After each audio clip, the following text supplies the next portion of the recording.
ya hemos visto varios videos de YouTube. Entonces, para ellos, ya eres una cara conocida. Ah, buenísimo. Así es. Buenísimo, qué gusto. Sí, pasamos a darle like cada semana.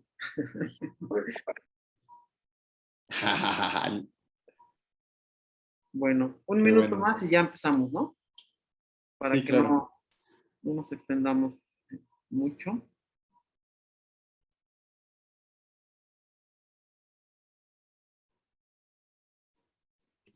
Oye, entonces, hice una plática motivacional. Súper,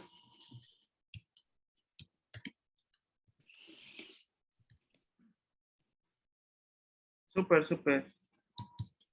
Sí, les va a caer súper bien. Oye, ¿me dejas grabarlo para subirlo a mi canal de YouTube?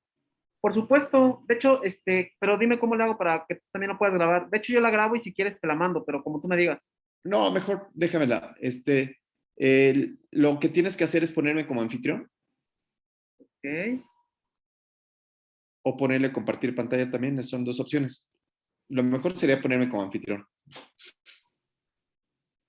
Y para ponerme como anfitrión, escoges donde está mi nombre y le pones ya. más. De hecho, ya te puse como coanfitrión. Perfecto. Y ahora le tienes que poner, dejar grabar al individuo. Ya está. Ah, ya quedó. ¿Ya estás? Ya. ¿Cuál tonalidad? Perdón, es que no, siempre me acostumbro al inicio de las clases con el famoso qualitonali, que significa buenos días. Y bueno, pues miren, me tomé el atrevimiento de dar esta plática que le puse crónicas de un investigador clínico, la investigación, el camino a la libertad. Es camino a, pero es camino a la libertad. Y entonces, y entonces quiero empezar a platicarles sobre lo que es la medicina o lo que fue la medicina en la antigüedad, en los años de Esculapio, hijo de Apolo, en donde la medicina le decíamos que era practicada como un arte, ¿no? Era una habilidad, era una habilidad, un poco de conocimiento que se tenía por ahí, pero frecuentemente tenía conexiones con creencias religiosas o creencias filosóficas. Y entonces casi todo se basaba en el yo creo que tiene, yo creo que fue tal cosa, y había poca seguridad en lo que se podía platicar con respecto a la medicina, ¿no? Rápidamente cambió, o no tan rápido como esperaríamos, y la medicina se convirtió en la ciencia de la sanación, en la ciencia o práctica del diagnóstico, la práctica de ser más preciso en los diagnósticos, en el tratamiento, en la prevención de una enfermedad, y entonces empezaron a surgir las preguntas clínicas.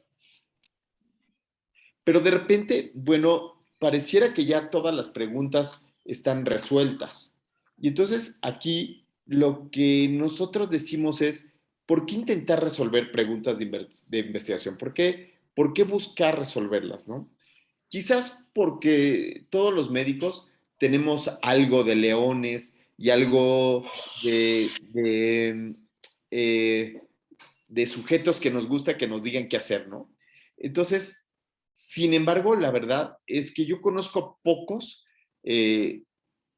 médicos que les digan qué hacer, que les diga, a ver tú, dale tal tratamiento. Es decir, que no seamos tratados como técnicos, no nos gusta, ¿no? A mí en lo personal, a mí no me gusta ser técnico, sino que a mí me gusta ser científico. Que si le doy un tratamiento o si le doy un tratamiento a alguien, es por alguna razón en específico. Y la razón que tengo es porque sé que eso le va a funcionar, porque he platicado con el paciente y porque parece ser que eso es algo que nos conviene a los dos.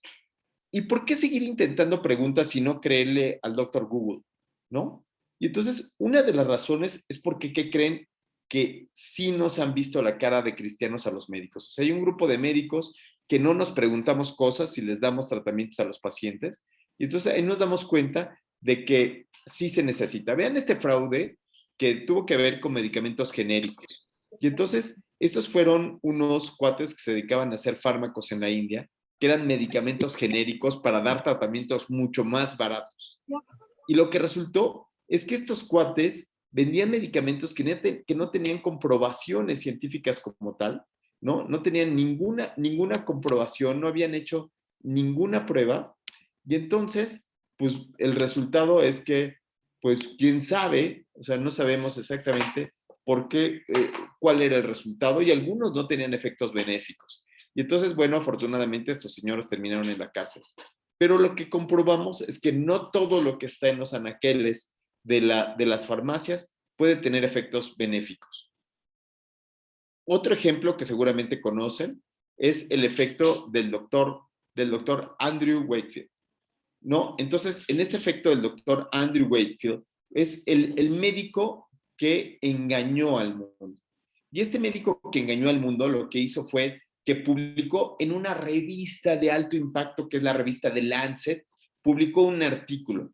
El artículo decía que la vacuna de la triple viral se asociaba con el desarrollo de autismo.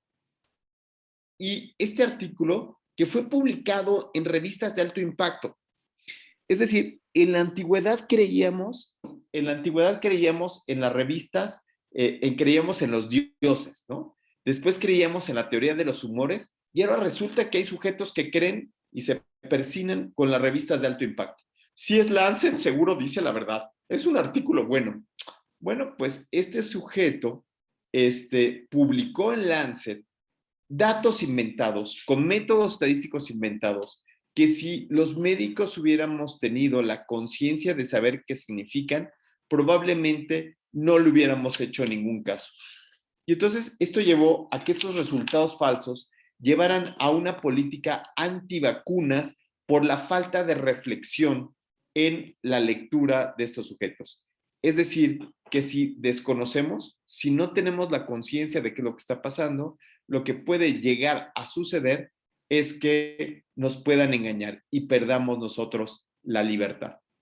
Es por eso que nosotros, junto con algunas asociaciones, entre las que están la Academia Mexicana de Pediatría, la Academia Nacional de Medicina, el Instituto Mexicano del Seguro Social, hemos intentado hacer algo que se llama Centro de Adiestramiento en Investigación Clínica. Este Centro de Adiestramiento en Investigación Clínica pretende apoyar a los médicos a desarrollar estas habilidades que tienen que ser habilidades clínicas y habilidades científicas. Y aquí, pues ya llevamos más de 20 años de combinar la práctica clínica con la investigación científica, en donde ponemos al paciente en el centro. El paciente es el centro de todas las discusiones, es el centro, es lo que nos ayuda a mejorar nuestra práctica clínica, porque nosotros lo que decimos es que investigar es igual a mejorar nuestra actitud, a ser más certeros, y yo digo que quizás también es encontrar la libertad de poder tomar las decisiones y decisiones muy firmes en mis acciones. Entonces aquí tendremos estos dos puntos. El punto del médico reflexivo y el punto del médico rutinario echado, ¿no? Entonces, el médico rutinario que está ahí, como pueden ver ustedes ahí echado, bueno, pues él acepta lo establecido, acepta las guías de práctica clínica sin decir nada, nada más dice, bueno, pues es que ese tratamiento viene en la guía de práctica clínica, y si viene la guía de práctica clínica, pues es bueno, ¿no? Y el reflexivo cuestiona sistemáticamente todo lo que le dicen. ¿Por qué funcionan las estatinas? ¿Por qué funciona la ivermectina si es que funciona? Y entonces el médico rutinario es autocomplaciente, ¿no? Entonces, no, yo todo lo que hago lo hago bien, ¿no? Casi los cirujanos se besan las manos y dicen, en estas manos no hay complicaciones. Yo nunca me equivoco al hacer diagnóstico. No necesito hacer diagnósticos diferenciales, porque la verdad es que mi ojo clínico, miren, mi ojo clínico está muy desarrollado. Uy, he visto tantos pacientes con lo mismo que no se me va ninguno. Versus el médico que tiene autocrítica y dice, vamos a hacer diagnóstico, vamos a revisar a los pacientes, vamos a cuestionarlo, vamos a hacer escoleta, ¿no? Vamos a pensar un poquito más. Unos tienen enfoque superficial, otros tienen enfoque profundo, otros utilizan machotes, casi el copy-paste es lo básico. ¿no? Hasta para los ingresos. Abdomen blando depresible, no doloroso, ¿no? Faringe hiperémica, 3 cruces. Y el otro tiene otro análisis de alternativas, otra forma de hacer las notas. El primero es un estímulo para el consumo del conocimiento. Le gusta más bien estos artículos de revisión, donde ya le dan todo desmenuzadito y ya le dicen qué hacer. Y el otro estimula la investigación, estimula hacer estudios en su área clínica, estimula saber cómo funciona, cuáles son los análisis estadísticos, qué es eso que está viniendo todo eso. Entonces, vean ustedes las dos grandes diferencias, los dos polos que existen entre unos médicos y los otros, ¿no? Y entonces, lo que nosotros creemos que hacemos en el CAIC es este fenómeno llamado la metamorfosis, ¿no? Entonces, cuando uno sale de la facultad de medicina, sale con el estetoscopio puesto, Eriquita, pásame el estetoscopio, ¿no? Entonces sales y llevas el estetoscopio para todos lados y entonces le dices, buenos días, llámeme el doctor. Nos llegas y te presentas con los pacientes y dices, buenos días, soy el doctor Rivas, ¿se siente usted mejor? Ya sabes, ¿no? Montiel, ¿no? El médico que hasta hace la voz distinta, ¿no? Llega así, y a ver, ¿no? ¿Qué es lo que le pasa, señora? ¿No? Versus el médico que ya cuando empiezas a ver más pacientes, ya cuando empiezas a ver más pacientes, te tocas con 35 consultas, que les duele de todo, le duele por aquí, es que siento como que me queman, como que me pegan, y termina uno el día hecho añicos después de ver una consulta muy ardua. Y entonces puede ser que uno termine en este proceso de convertirse en un trabajador de la salud, ¿no? En un sacachambas, en llegar y checar, ¿no? En el 6:30, ¿qué haces? Y el otro dice antigüedad, ¿no? Estoy esperando a la antigüedad ya para jubilarme y empezar a vivir mi vida, ser libre y dar tratamientos con lo que yo quiera. Y es ahí, cuando nos vemos así de libres, es ahí en ese momento, cuando estamos buscando este fenómeno de libertad, que la investigación nos hace ver nuestra área clínica de manera distinta. Empezamos a ver estos pacientes con por qué vienen, queremos saber cuál es la etología, cuáles son los factores de riesgo, cómo es que funcionan estos tratamientos. Y es en esa búsqueda donde los médicos empezamos a regresar y vamos al hospital con gusto, y vamos al hospital a buscar más respuestas, a juntarnos con nuestros pares para respondernos todas las preguntas. Y yo creo que es en ese momento cuando empezamos a tener la libertad y el disfrute de las cosas. Y entonces, el disfrute quizás es el mejorar nuestro juicio clínico, ¿no? Nuestro juicio clínico es algo personal, es algo que nadie nos puede dar, ¿no? El juicio clínico es el elemento central de la profesión médica. Es esta herramienta totalmente que tendría que estar totalmente ajustada. Pero lo contrario es cierto. Puede ser que seamos médicos desajustados, que siempre lo hacemos mal, que no sabemos leer un artículo, que no sabemos diferenciar entre una chi cuadrada y una prueba exacta de Fisher, en que no tenemos idea de qué es la razón de verosimilitud y no nos interesa, ¿no? Entonces vemos que el elemento del juicio clínico, que es el conocimiento y la estadística, es esencial en el desempeño del médico. Eso genera información para otros médicos. No nada más a la hora de hacer la tesis, sino a la hora de comentar los artículos, de leerlos de manera organizada y de administrar también la atención médica. Los administradores de la atención médica, los administradores de la salud, no están exentos de conocer qué es lo que está pasando en la medicina como tal. Es decir, la profesión médica es una vocación en la que el conocimiento científico de las áreas, las habilidades clínicas y el juicio se ponen al servicio de proteger y restaurar el bienestar humano. Esto lo dijo el doctor Alban Feinstein. Y entonces lo que nosotros decimos es que los profesionales de la salud debemos de ayudar a los pacientes a tomar las mejores decisiones clínicas, a que los pacientes decidan qué es lo que tienen que llevar a cabo y decidan sobre sus factores de riesgo, decidan sobre controlar su obesidad, decidan sobre los mejores diagnósticos. Ahorita en el COVID es clave.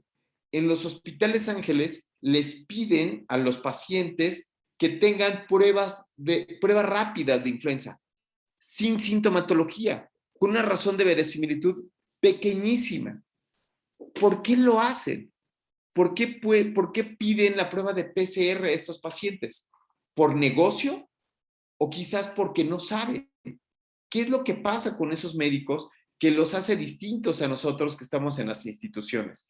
Y que sabemos que eso no funciona, ¿no? Que no funcionan, que todos estos elementos tienen que tener como base una alta razón, una alta tasa de prevalencia para poder ser detectado o sintomatología para tener esta detección como tal, ¿no? Sí, y eso podríamos ahora mencionar los tipos de tratamientos, los distintos tratamientos.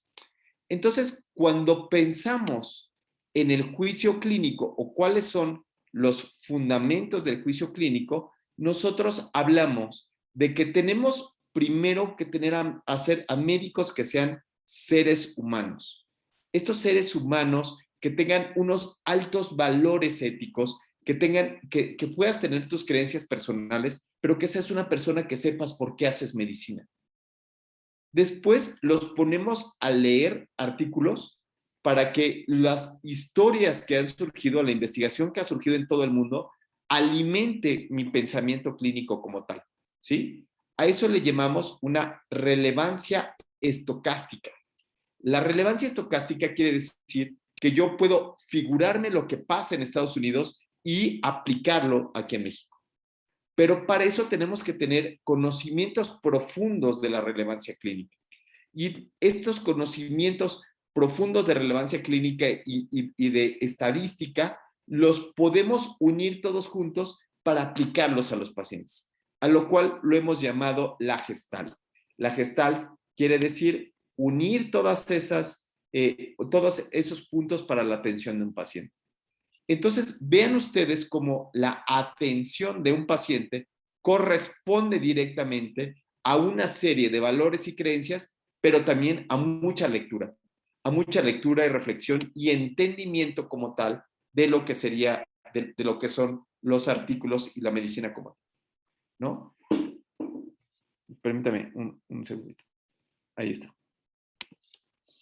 Y entonces nosotros nos hemos dado a la labor de escribir en los años recientes algunos artículos y los hemos publicado en algunas revistas. Inicialmente los habíamos publicado en la revista médica del IMSS y después ya nos empezó a dar cabida la Gaceta Médica de México, que es de la Academia Mexicana de Medicina, de la Academia Nacional de Medicina, ¿no? Entonces, aquí lo que hemos estado hablando es cómo es importante no tan solo el estado basal, maniobra y desenlace, que sería la metodología como tal, sino que también la estadística, el conocimiento profundo de la estadística y de la metodología, ¿no? Entonces, ¿por qué?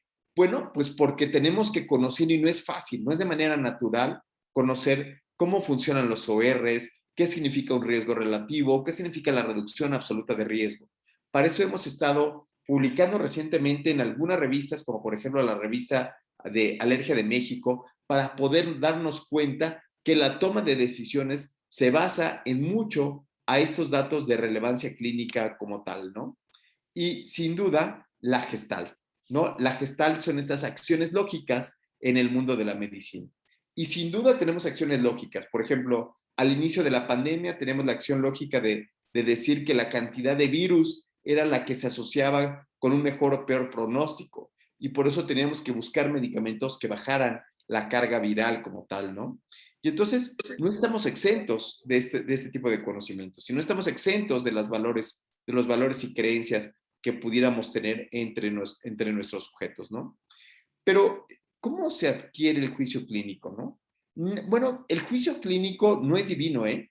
Nadie nace con él. Eso es muy importante porque hay gente que dice, es que no tiene ojo clínico. No es que alguien lo tenga, es algo que se desarrolla. Es algo que va teniendo un desarrollo y se desarrolla en la práctica clínica. Sin embargo, no es suficiente. O sea, en la práctica clínica no necesariamente se adquiere como tal. se requiere una práctica clínica supervisada. Necesitamos a los profesores que nos están viendo cómo es que hacemos la exploración de nuestros pacientes, cómo tomamos el estetoscopio, qué es lo que tenemos que escuchar en un paciente, cómo lo tenemos que solucionar, ¿no? Y a veces nos tenemos que guiar con las guías de práctica clínica. Sin embargo, las guías de práctica clínica tampoco son suficientes, porque hay algunas que no tienen el rigor para llevar a cabo.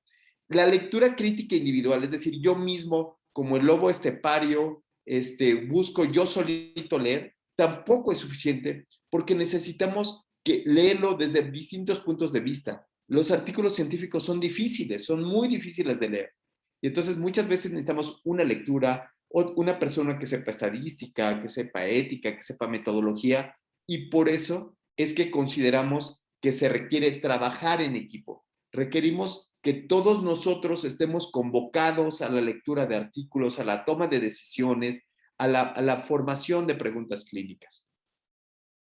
Los resultados en cada uno de los pacientes suelen ser confusos. Siempre nos llevan a estar así, tendrá, no tendrá, le voy a dar porque no vaya a ser, y si mejor lo entubamos porque se me hace que en la noche nos va a dar lata, ¿no? Requiere muchos años de tener esa experiencia. Y a veces el gran problema que puede surgir es que nos llevamos entre las espuelas a algunos de los pacientes para poder obtener esta experiencia. Y cuando tenemos éxito, tenemos esta gran condición de sentirnos los muy, y tender a la autocomplacencia, decir, claro, pues es que a mí me salen todos bien, ¿no? A mí los catéteres no se me complican.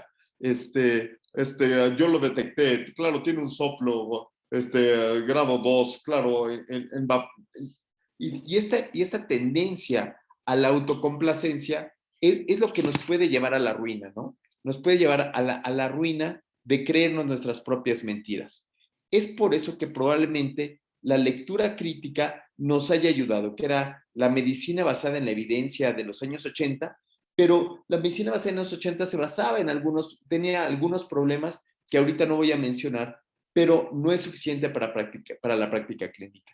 Para la práctica clínica necesitamos los profesores que ya estén adiestrados, los profesores que sepan esta voluntad de los residentes de estar haciendo preguntas clínicas, de estar buscando artículos y de estar buscando una y otra vez cuáles pueden ser las soluciones. Es decir, necesitamos este trabajo en equipo, aunque el checo sea el único piloto, ¿no? Aunque sea solamente un piloto, las carreras se ganan en equipo como tal, ¿no? Entonces, vean ustedes esta importancia para llevar a cabo, ¿no?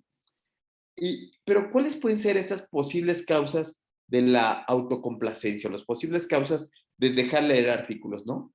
Entonces, lo que a mí me pasó cuando salí de la residencia es que empecé a creer en mi intuición, empecé a creer en los pacientes que había visto, ay, sí, en la residencia vimos uno y lo tratábamos de alguna manera, ¿no?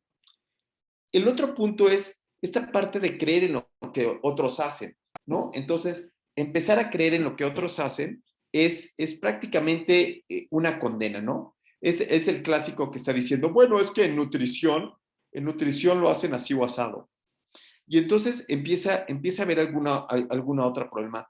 Ay, ¿qué otro asunto puede suceder? Bueno, sí, ¿qué tal? Que no le entiendo a la metodología, no le entiendo a lo que es un ensayo clínico crossover, o no entiendo los sesgos que pudiera haber en un estudio de corte. Entonces, al no entenderlo, me lo salto y solo leo las conclusiones, ¿no? La bioestadística es difícil. Y como es difícil y no entiendo la diferencia entre una U de Manny Whitney y un estudio y McNimer, entonces me lo salto y nada más me quedo con el valor de P. Y con eso me es suficiente. Soy autocomplaciente. Y además, buscar en la literatura es bien difícil y entonces solamente voy a buscar en la literatura estos artículos que sean full text available, ¿no? O sea, los artículos que sean gratuitos y probablemente me pueda convencer de tomar una decisión solo con la mitad de la evidencia, solo con la mitad de la verdad. Y aquí les voy a dar uno de mis casos. Este soy yo, ¿no? Y entonces, para mí un paciente con neumonía era un paciente muy grave. Y entonces, si es niño, es un paciente gravísimo. Y nosotros ya teníamos el cartabón de que si llegaba el niño y tenía diagnóstico de neumonía porque le escuchamos que tenía estertores finos, entonces lo hospitalizábamos, le poníamos venoclisis y lo subíamos a piso. No, hombre, ya teníamos hasta copy-paste para hacer todo lo mismo. Le pedíamos a todos lo mismo, le decíamos que le pedíamos el Centro Medical Special, ¿no? Y el Centro Medical Special era biometría, química sanguínea, electrolitos séricos y de una vez cruzan. Y entonces, cuando hicimos este artículo, que era una revisión sistemática, en donde hacíamos la pregunta de investigación sobre dónde era mejor tratar a un paciente, si de forma ambulatoria o de forma hospitalizada, nos dimos cuenta que no había estudios que avalaran las tonterías que hacíamos y que dependía de otras cosas. Vean ustedes los riesgos relativos que nosotros encontramos que en algunos casos, por ejemplo, en el estudio de Carratala, era mejor hospitalizarlos, aunque los resultados no eran estadísticamente significativos. Mientras que en el estudio de Hasir era mucho mejor mandarlos a su casa. Y a la hora de hacer el metaanálisis, encontramos que no había diferencias entre los grupos. Entonces, he aquí cómo estas prácticas que nosotros dábamos por sentado no tenían tanta evidencia. Y puede ser que el tratamiento ambulatorio sea un tratamiento mejor para los pacientes. En el caso de COVID, los estudios que hicimos nosotros encontramos que hay un cierto grupo de pacientes que les va mejor el tratamiento en casa que el tratamiento hospitalario. Ahora, el uso de la intuición, ¿no? Que es estas cuestiones lógicas que habíamos platicado, ¿no? Entonces, en esta lógica, nos inventábamos historias. Por ejemplo, cuando veíamos placas en el hospital de pediatría, nos inventábamos historias, como por ejemplo decíamos, claro, esta imagen de muñeco de nieve se asocia con una cardiopatía congénita que se llama doble salida de ventrículo derecho, ¿no? Y entonces aquí inventábamos cardiopatías, inventábamos figuras y decíamos, sí, mira, claro, es una doble imagen de esta figura que tiene. Entonces, la placa de tórax me va a ayudar. Pídele una placa de tórax porque la placa de tórax me va a ayudar a hacer diagnóstico. Y esta era la idea. La idea era que en un estudio de proceso, la idea era que si yo tengo un bebé que escucha un soplo, el procedimiento era, obviamente que el estándar de oro es la ecocardiografía, ¿sí? Y entonces nosotros nos hacíamos la idea mental de que le teníamos que pedir a todos los pacientes una placa de tórax. ¿Por qué? Porque en la historia del hospital de pediatría siempre le habíamos pedido placa de tórax. Y cuando fuimos a buscar el artículo, lo que encontramos es que ya se habían hecho varios estudios y la sensibilidad y especificidad de la placa de tórax era bajísima. Una sensibilidad de 26 con una especificidad de 59. Es decir, era mejor echarnos un volado, ¿no? Que pedirle la placa de tórax. Sin embargo, para el IMSS, los costos que esto representaba eran mayúsculos, a diferencia de haberlo mandado directamente a hacerle el eco como tal, ¿no? Ahí les va otro de la Gestalt, ¿no? Es intentar asociar la ciencia básica con la clínica. Y entonces, en una de esas, empezaron a salir los primeros artículos donde buscábamos cuál podría ser el mejor medicamento y alguien sacó este tipo de documentales, ¿no? Entonces decía, miren ustedes cómo el virus puede tener acciones a nivel del receptor de la enzima convertidora de angiotensina, y ese receptor se comunica a partir del RNA genómico y a partir de la transcripción. Y es aquí donde la hidroxicloroquina, donde los antivirales pueden tener acciones en distintas partes. Y así como esta plática, hubo una cada semana, ¿no? Entonces, una cada semana hablaba de la cloroquina a favor, la cloroquina en contra, el oseltamivir a favor, favipiravir, lopinavir, ritonavir, etcétera, etcétera, incluido la ivermectina. Pero cuando nosotros lo buscamos como tal, al principio no había ensayos clínicos, pero ahorita ya podríamos decir que sí hay ensayos clínicos. Y cuando empiezan a surgir los ensayos clínicos. Ahora la dificultad era leerlos. Entonces, en el ensayo clínico, publicado por los argentinos, en especial por Julio Vallejos, en donde lo que se quería era utilizar la ivermectina para prevenir hospitalizaciones en pacientes con COVID leve. Entonces, vean lo que sucedió. Lo que sucedió es que se descubrió que no había un efecto preventivo para este tipo de pacientes en estos ensayos clínicos doble ciego.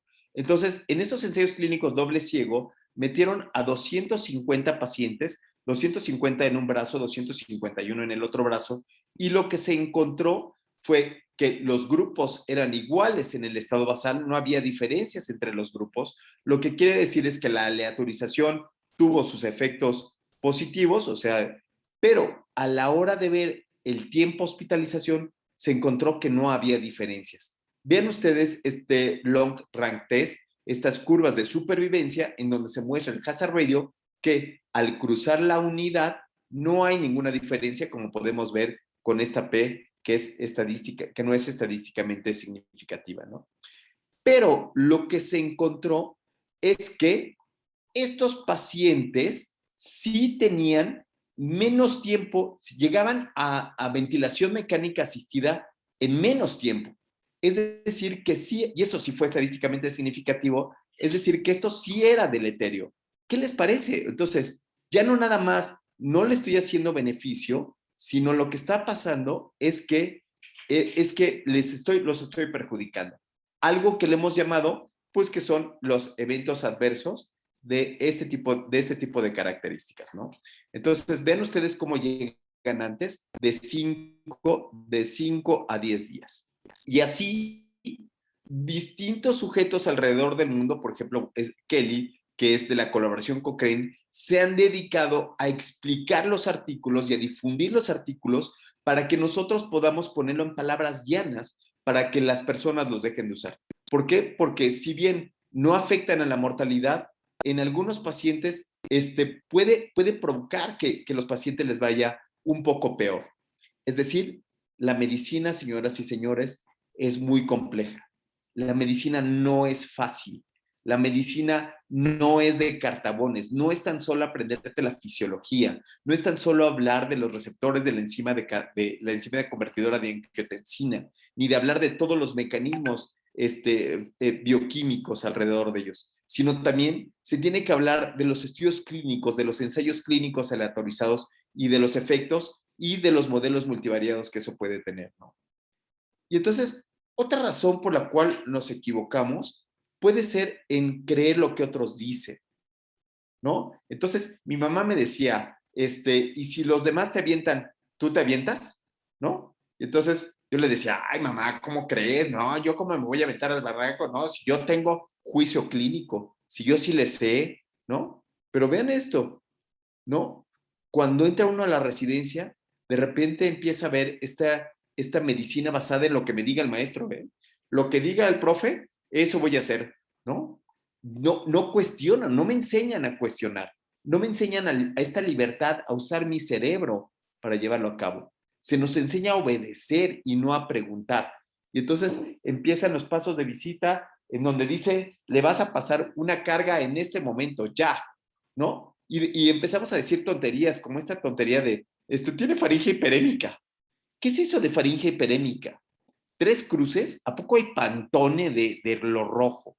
Y así están las notas médicas, ¿no? Así están plagados de estos errores que nosotros podemos llegar a tener en la clínica, ¿no?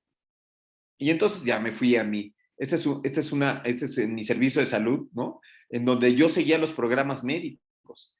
¿Pero por qué? Porque era un pobre venadito que estaba allí entre la sierra y entonces atendía de todo, infecciones, partos, detección oportuna de cáncer, aplicación de vacunas, bueno para todo, o más bien yo les diría que bueno para nada.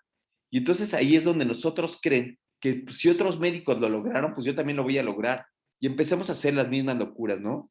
Por ejemplo, esta locura que es el tamizaje de cáncer, ¿no? ¿Sirven las mastografías? Jamás me lo pregunté. Lo único que hice fue llegar a mi meta de tantas mastografías al año y cuando empecé a entender, vi los ensayos clínicos alrededor de las mastografías y descubrí que no había diferencias en el riesgo relativo de la mortalidad de estos pacientes. Es decir, que los que tenían screening contra los que no tenían screening, no había diferencias y que utilicé todo ese tiempo para nada.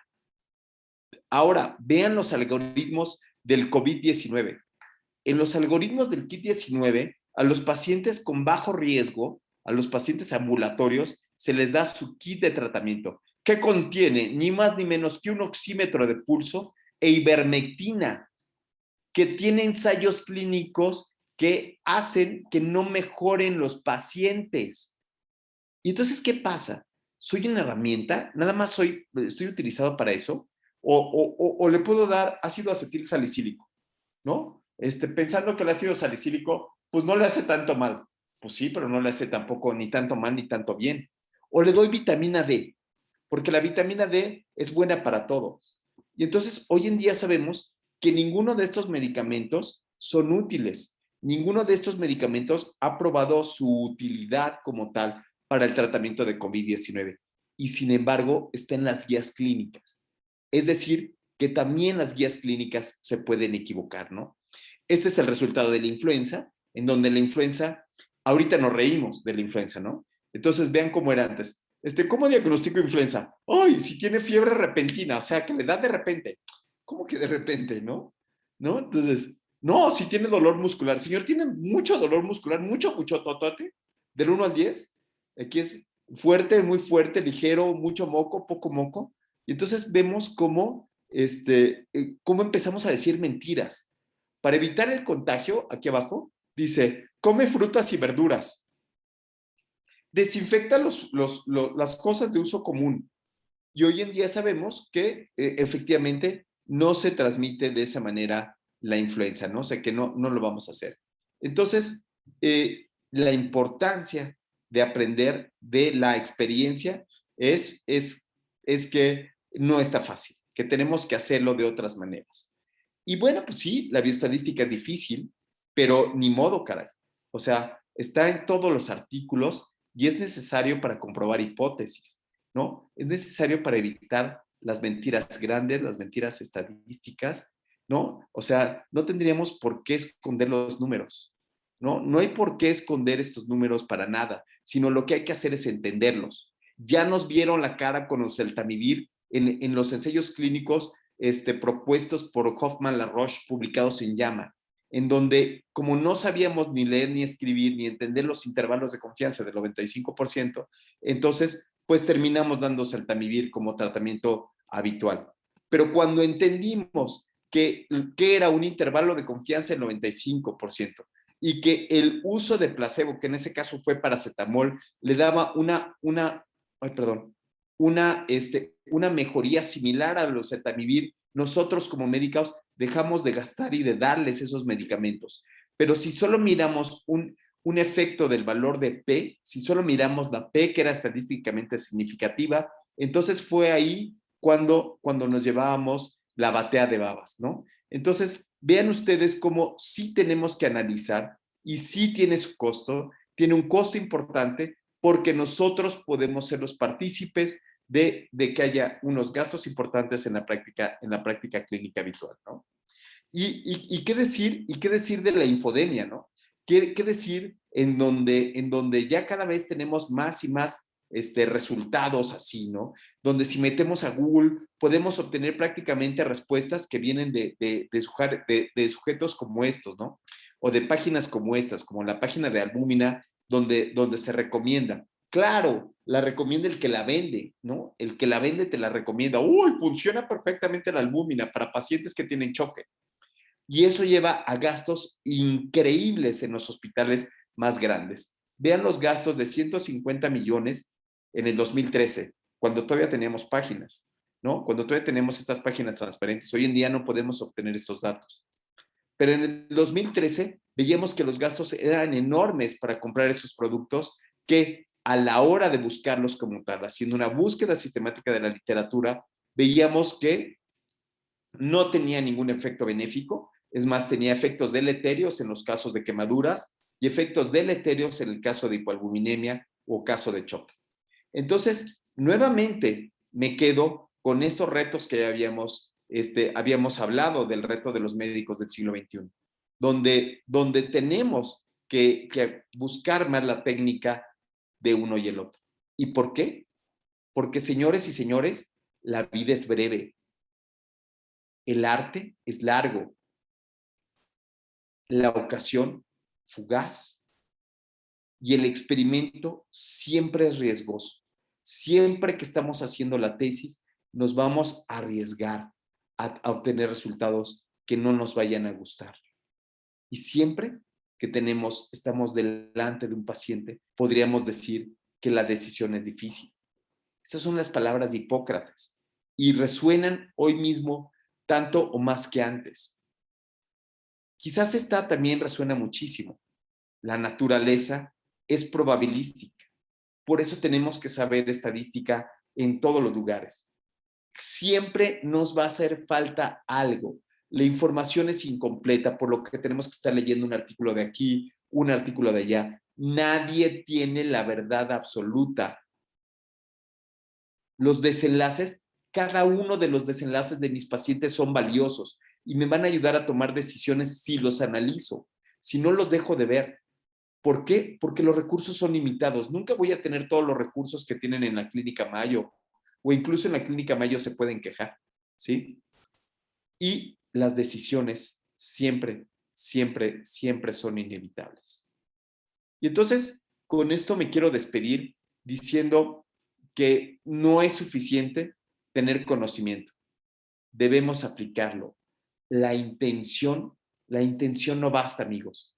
Debemos de actuar. Estas son las palabras de Goethe.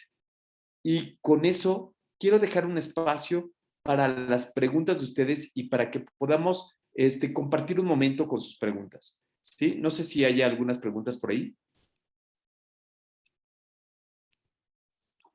Luis, si tuvieran preguntas. No, hasta el momento no. Yo Pero bueno, sí, sí, ok. Venga, Ernesto. bueno, hola, soy Ernesto R1 de Medicina Interna del 20 de Felicidades, noviembre. Ernesto.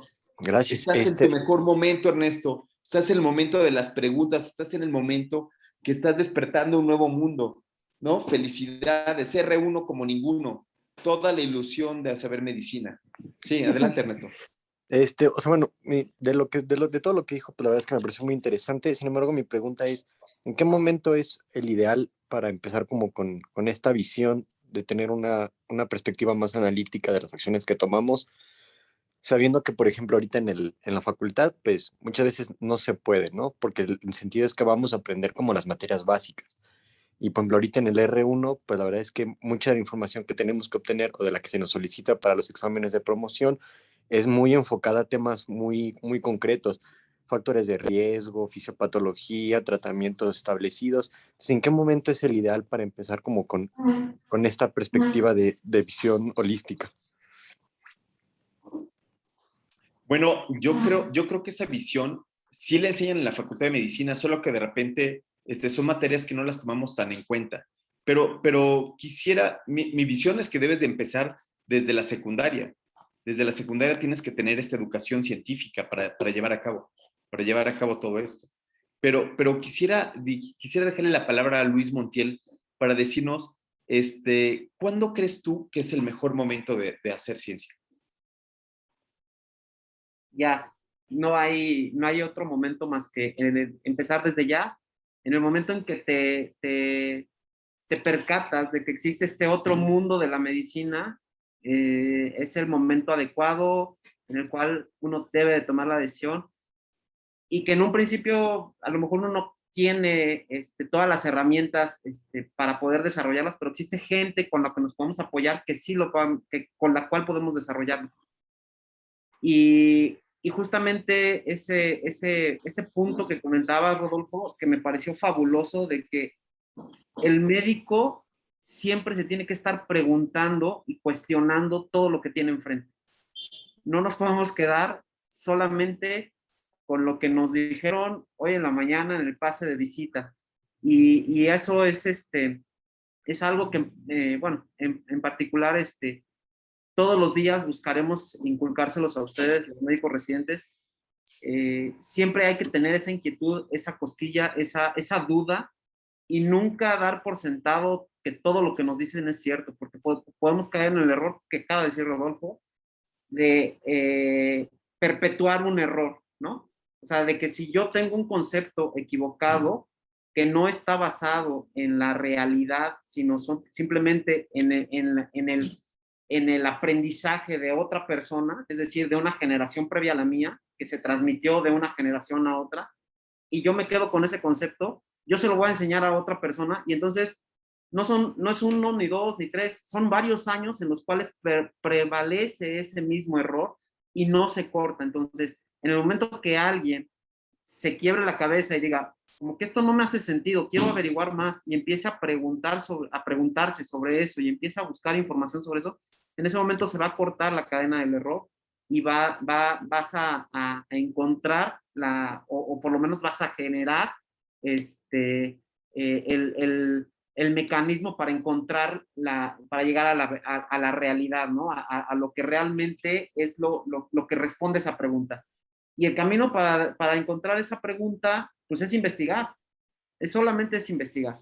Es leer lo que ya está publicado al respecto, pero si yo no puedo responder esa pregunta con lo que está publicado, tengo que investigar.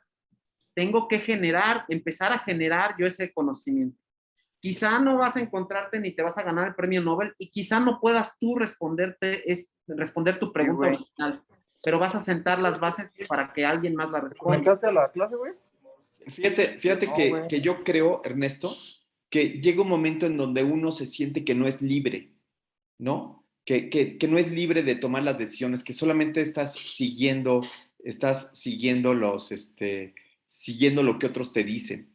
Es en el momento que dejas de ser libre donde tienes que buscar el conocimiento. La máxima dice, el conocimiento os hará libres. Y no hay peor cosa en la vida que perder la libertad. Es lo peor que puede suceder en un sujeto. Ese es el valor más grande que tenemos. Y un médico sí puede perder la libertad. Puede ser coaccionado a hacer algo a pesar de que ni siquiera sepa qué está haciendo, ¿no?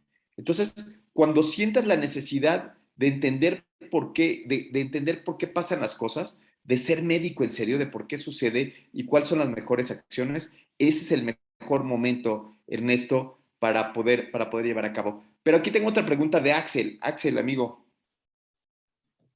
Hola, doctor, muy buenas noches. Soy Axel Márquez, también R1 de Medicina Interna.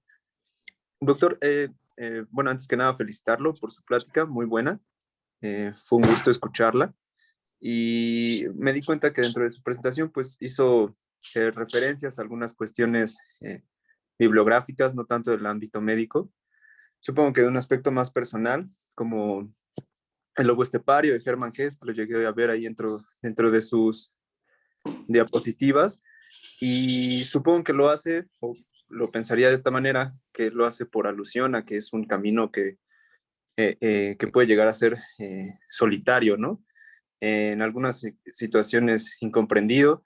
Y, pues mi pregunta va un poco más relacionada a cuál es qué es lo que piensa usted respecto a este viaje que llega a ser solitario, incomprendido, y qué acción llegan a tener la forma en la que nos desarrollamos pues desde pequeños, ¿no? Que a lo mejor lo que yo creo que esté, por así decirlo, bien, pues a lo mejor va a estar mal para otra persona, y eso de una forma u otra, a pesar de que esté pues escrito en guías, en organismos internacionales, en el bien hacer o en lo que podemos aprender en facultades, pues al final del día pues supongo que tiene un peso, ¿no? En la toma de decisiones, alguna situación que yo crea por mi formación, no como médico, sino mi formación humana, puede estar bien o puede estar mal, dependiendo de quién lo está observando. Axel, qué gran pregunta. Qué gran pregunta y gracias por hablar de Hermann Hesse. Lo primero que te quiero decir es que yo cuando era egresado de la Facultad de Medicina, me creía un competidor, creía que estaba en una competencia. Y la competencia era a ver quién sacaba el mejor promedio para escoger la mejor plaza para ir al mejor hospital. Entonces estábamos compitiendo entre nosotros. Entonces, esta competencia nos llevaba a estudiar más que el de al lado, ¿no? Así casi a codazos, sacar las mejores calificaciones, caerle bien al profesor, ir con la bata más blanca, obedecer y obedecer y obedecer y obedecer y obedecer. Quizás ese fue el inicio en donde uno cree que la lectura de los artículos o que la hechura de los artículos o que la medicina se trata de un solo individuo, pero no se trata de se trata de un equipo. Entonces, cuando tú descubres que el equipo, lo descubres cuando estás leyendo un artículo. Empiezas a leer un artículo y te empiezas a dar cuenta que hay muchas cosas que no te acuerdas y el de al lado sí se acuerda y te la explica perfecto, ¿no? Y entonces empiezas a centrarte y empiezas a convivir, a socializar el problema y hablarlo. Y a mí me parece que es el momento, que a mí esos momentos me parecen muy bien. Me parece que eran los momentos que nosotros teníamos en el aula cuando daba clase de maestría y nos juntábamos y platicábamos de los casos. Y entonces ahí veías, me acuerdo una vez uno de mis alumnos que decía cuando expliqué los ORs o estaba explicando los riesgos relativos con fórmulas y que era es muy sencillo, son tablas de 2x2, son sumas y restas, ¿no? Y explicaba cómo sí se podía evaluar la probabilidad de un sujeto de tener algo y cómo se reproducía, además de todo, y eso se convertía en un conocimiento científico. Me decía, híjole, es que siento como cuando me dijeron que los Reyes Magos no existían, pero me siento tan contento, ¿no? Me siento tan contento en tener ese conocimiento. Lo que te digo es cierto, o sea, como en el lobo estepario, no se puede cazar. Hay presas que, justo como en el lobo estepario, hay presas que no se pueden cazar solas. Hay niños que no pueden vivir solos. Nosotros como médicos tenemos que entender que hay especialistas a nuestro alrededor, tenemos que saber cuándo enviarlos, tenemos que saber qué estudios solicitar, tenemos que saber que las enfermeras juegan un papel fundamental, tenemos que saber que la familia juega un papel fundamental, tenemos que saber que el paciente es el responsable de su salud y que por lo tanto no somos solos. O sea, por lo tanto estamos metidos en esta bola en donde todos estamos involucrados. Qué gran pregunta, Axel. Por eso estas sesiones son tan importantes. Yo creo que por eso estas sesiones en donde todos hablamos son importantes. Y espero que todos podamos hablar en una sesión como esta. Creo que por aquí había una pregunta del doctor Luis Gerardo García. Luis Gerardo García. El doctor García es el profesor titular del curso del Fernando Quirós. Adelante, Doc. Hola, doctor. ¿Cómo está? Buenas noches. Buenas noches a todos. Doctor, pues agradecerle por la ponencia que nos acaba de dar. Creo que en el año 2021 en el que estamos es fundamental tener el conocimiento que nos acaba de reforzar. Es no solamente eso, sino que muchas veces se nos olvida la medicina basada en evidencia y volvemos a la experiencia. Y precisamente ese es uno de los puntos que tenemos que estar reforzando constantemente, no solamente hacia nuestros estudiantes, hacia los residentes, sino también hacia nuestros compañeros y a veces hacia los grandes jefes que tenemos. Y pues es una pelea a veces interminable, ¿no? Como lo acaban de decir, y a veces es solitario en algunos lados. Pero creo que si nosotros empezamos a hacer conciencia sobre la utilidad de este tipo de medicina, sobre las intervenciones que se pueden derivar de este tipo de medicina, pues vamos a lograr no solamente generar más conocimiento, generar más líneas de investigación, entender mejor a nuestros pacientes, dar un mejor tratamiento para los pacientes, sino también llegar a una formación humana en la cual compartamos pues más ideales entre médicos, entre grupos de médicos y definitivamente desaparecer esa parte de es mi paciente, es tu paciente y andar peloteando por todos lados. El humanismo dentro del tratamiento de la medicina es algo fundamental que en muchos rubros se ha perdido y que desafortunadamente también está favorecido por la medicina basada en experiencias. Y también tenemos evidencia de que el humanismo en la medicina, no el paternalismo, el humanismo hacia el paciente tiene un impacto completamente positivo. Y qué bueno que lo mencionas porque ahora también vemos cómo hay un montón de intereses, ¿no? hay un montón de intereses económicos. El Remdesivir fue eso, un interés económico para vender un producto. Increíble. O sea, fue impresionante lo que hicieron para poder vender un producto que no tenía ninguna utilidad y había sido probado en otras enfermedades virales que tampoco había tenido utilidad, ¿no? Y entonces, es aquí como tenemos que tener todo el tiempo los ojos bien abiertos. Pero me llama mucho la atención, doctor, una pregunta de Ernesto Muñoz. Dice, gracias por su respuesta, estoy totalmente de acuerdo con lo que dice. Sin embargo, para hacer preguntas necesito bases teóricas. No, Ernesto, no, Ernesto, no hay preguntas chiquitas ni grandes, todas las preguntas son importantes. Todas las preguntas son importantes.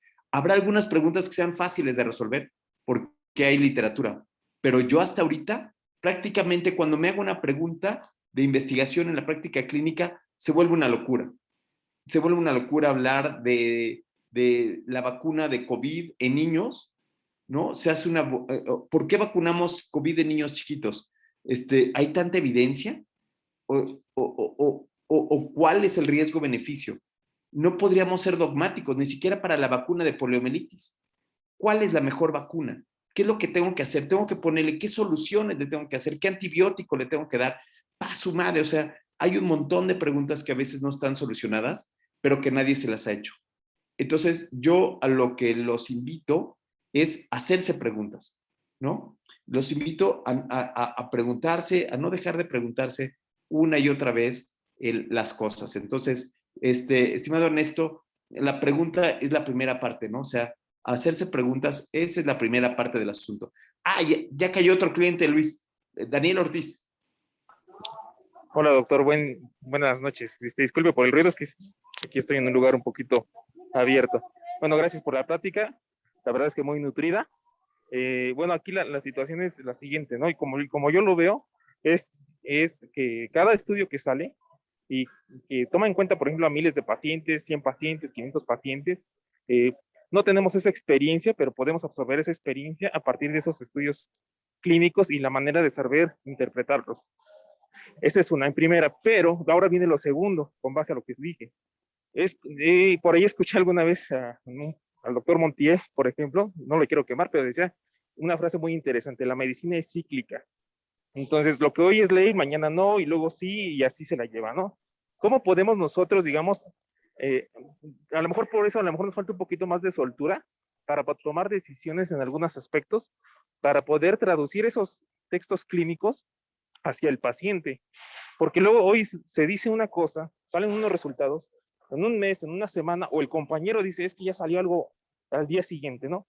¿Cómo podemos, digamos, darle un margen de validez, digamos, temporal, en la temporalidad, obviamente, a un estudio para poder llevarlo en su práctica clínica? O simplemente decimos, bueno, hoy tuvimos un estudio, lo aplicamos en un paciente porque tenemos una justificación científica, mañana, en 2 semanas, en una semana, sale otro estudio que dice que no. O sea, ¿cómo nos podemos anticipar? ¿Cómo podemos manejar esta situación? Gracias. Ay, amigo Daniel. Ay, amigo Daniel. Bueno, lo primero que te quiero decir es que la única herramienta que hay es leyendo y entendiendo los artículos. La decisión que tú tomes con tu paciente, la decisión que tomes, siempre va a ser la adecuada. No hay manera de contrastarla. En el 1 a 1 se toman las decisiones. Lo intubo o no lo intubo, le paso o no le paso la carga, le pido una VH, no le pido la VH. Pero la libertad que tenemos nosotros y esta circunstancia que nosotros estamos buscando y lo que nosotros queremos decir es que debemos de intentar tomar las mejores decisiones. Intentarlo. Es dificilísimo, ¿no? El mundo es cíclico, sí. Hay cosas que cambian. Los virus, este virus era bueno antes y ahora se convirtió en malo. Antes como MERS no era tan malo y ahora ya como SARS, CoV-2 es malísimo. Sí van cambiando las cosas, pero también hay artículos o hay fenómenos que llegaron para quedarse. Hay artículos que sabemos que no funcionan. Hay medicamentos que sabemos que ya no sirven, ¿no? Te voy a poner un ejemplo, la talidomida. nadie en su sano juicio daría talidomida hoy en día. ¿Por qué? Porque hay estudios que hablan sobre el efecto. Te voy a dar otro ejemplo, los refrescos. Nadie en su sano juicio recomendaría tomar refrescos habitualmente. ¿Por qué? Porque ya se demostró. Y entonces lo que también te quiero decir es que hay muchas cosas en medicina interna, pero diabetes, hipertensión, obesidad están muy bien estudiadas. Y hay medicamentos que se dan, por ejemplo, el Orlistat para la obesidad, que nosotros podríamos decir, ¿de veras lo darías? ¿De veras darías Orlistat para 2 kilos, para 3 kilos al año? Y entonces eso es lo que nos ayuda a ser libres, a tomar decisiones, a estar seguros y ser humildes en decir que nunca, jamás en la vida vamos a estar lo suficientemente preparados. Nunca, nunca, no vamos a estar preparados, nunca, nunca, nunca, nunca, nunca. Pero lo que sí queremos decir es que podemos tomar mejores decisiones, podemos disminuir la incertidumbre, ¿sí? Eso es lo que yo te quiero decir.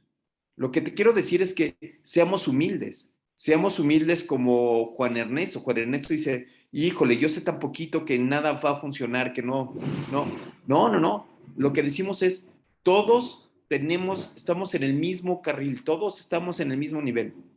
Vamos a estudiar juntos, no como lobos esteparios, sino como equipo de Fórmula 1, donde necesitamos leer artículos donde uno le cambie las llantas, uno lea el material y métodos, otro lea los resultados y otro las conclusiones. Y entre todos juntos los empecemos a leer, ¿no? Y empecemos a actuar más rápido porque la información es muy amplia.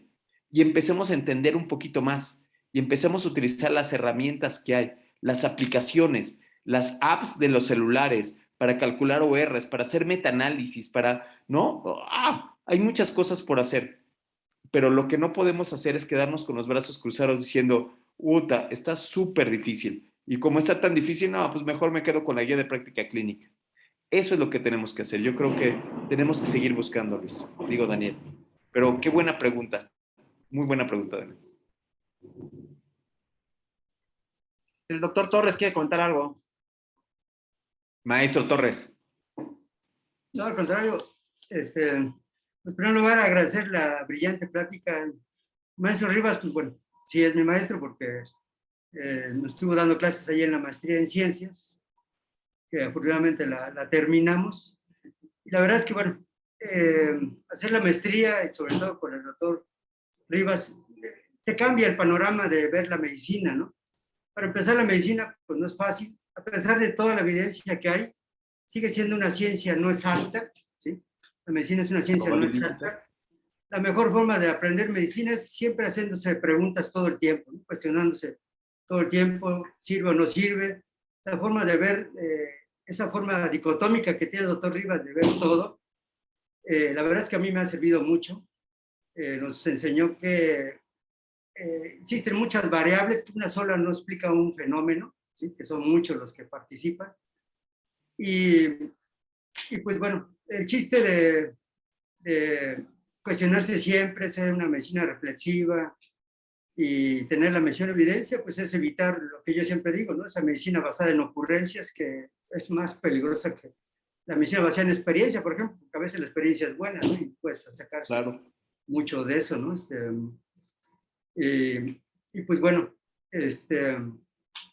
conforme pues siga uno preguntándose, y toda la vida sigue uno preguntándose, ¿no?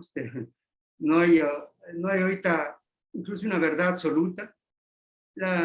Muchas de las cosas que hacemos pues vienen siendo un verdadero acto de fe,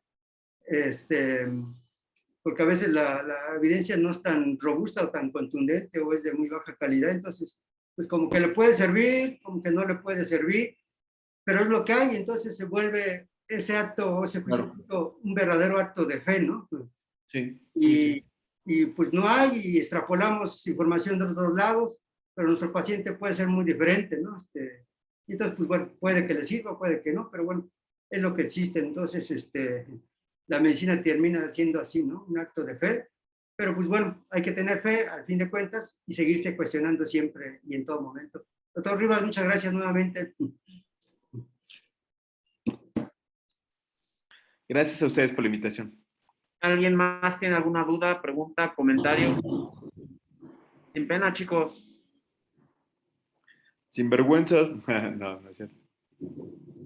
La verdad es que no todos los días podemos tener a un ponente de la calidad del doctor Rivas enfrente de nosotros.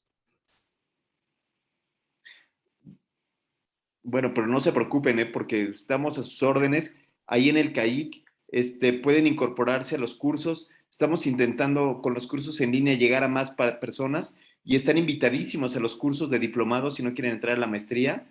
Y están las puertas abiertas, ¿eh? Están las puertas abiertas para ustedes. Ya cada vez tenemos más alumnos que son residentes y terminan haciendo la maestría. Entonces, debo comentarte que dentro de este grupo de residentes, bueno, de los que conozco, porque hay varios del Hospital Quirós que no conozco algunos, ya hay, al menos que yo sepa, hay 2 médicos residentes que ya cuentan con una maestría en ciencias. Entonces, qué maravilla. Qué maravilla eso, sacarle más provecho a ver a los pacientes y a estar con ellos, ver la evolución durante todo el día. No, qué maravilla.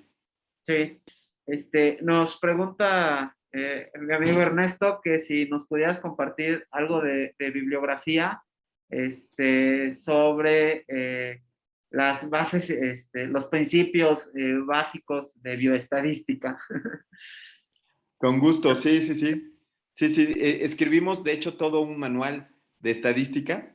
Entonces, sí, claro, por supuesto que sí. Con muchísimo gusto. Las colecciones de la revista médica del IMSS, esas ya se las pasé, las dos revistas, los 2 suplementos de investigación y de estadística que publicó el CAI, con el doctor Talavera y contigo, ellos ya se los pasé para que lo empezaran a ojear. Padrísimo. No, no, pues qué padre. Y sí, pues estamos a sus órdenes y créeme que vamos a seguir escribiendo.